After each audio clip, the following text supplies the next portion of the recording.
एक मोठी बातमी आपण बघणार आहोत। बीड जिल्ह्यातून एक बातमी आहे। जायकवाडी भूसंपादन प्रकरणात एक मोठी अपडेट समोर येते। आपण बघूया बीडमधील भूसंपादन घोटाळ्यात एक मोठी कारवाई झालेली आहे। तत्कालीन जिल्हाधिकारी अविनाश पाठक यांना अटक करण्यात आल्याची माहिती समोर येते। अविनाश पाठक यांना अटक करण्यात आली आहे। बीड जिल्ह्यामध्ये भूसंपादनाच्या कामात बनावट सह्या वापरत जुन्या तारखेत भूसंपादनाचे सुमारे 73 कोटी अदा करण्यात आलेले होते।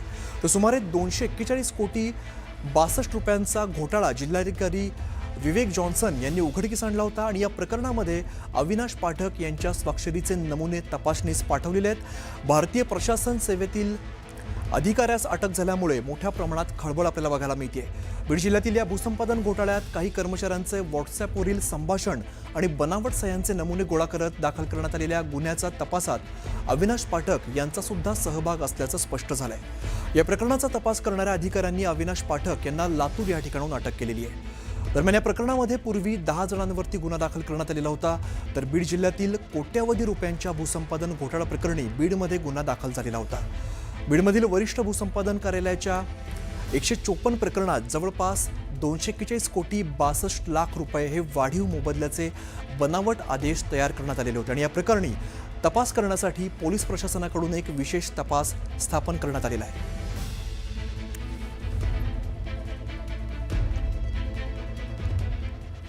तर कलेक्टरच कसा घोटाळ्याचा मास्टरमाइंड निघाला आपण ग्राफिक्सच्या माध्यमातून समजून घेऊया। तर आपण बघतो बीडमध्ये भूसंपादन प्रकरणात कोट्यावधींचा घोटाळा झाल्याचा गैरव्यवहार झाल्याची माहिती समोर आली आणि यामध्ये तत्कालीन जिल्हाधिकारी अविनाश पाठक यांना या संदर्भात अटक करण्यात आलेली आहे। भूसंपादनाचं सगळे प्रकरण आहे आणि या संदर्भातच अविनाश पाठक यांना अटक करण्यात आलेली आहे। मास्टरमाइंड नेमका कोण आहे, कसा हा घोटाळा समोर आला आपण बघतोय। शेतकऱ्यांच्या मोबदल्यात वाढ करून देण्यासाठी बनावट आदेश देण्यात आलेले होते। आपण बघतोय मोठ्या प्रमाणात हा घोटाळा झाल्याची माहिती समोर आली।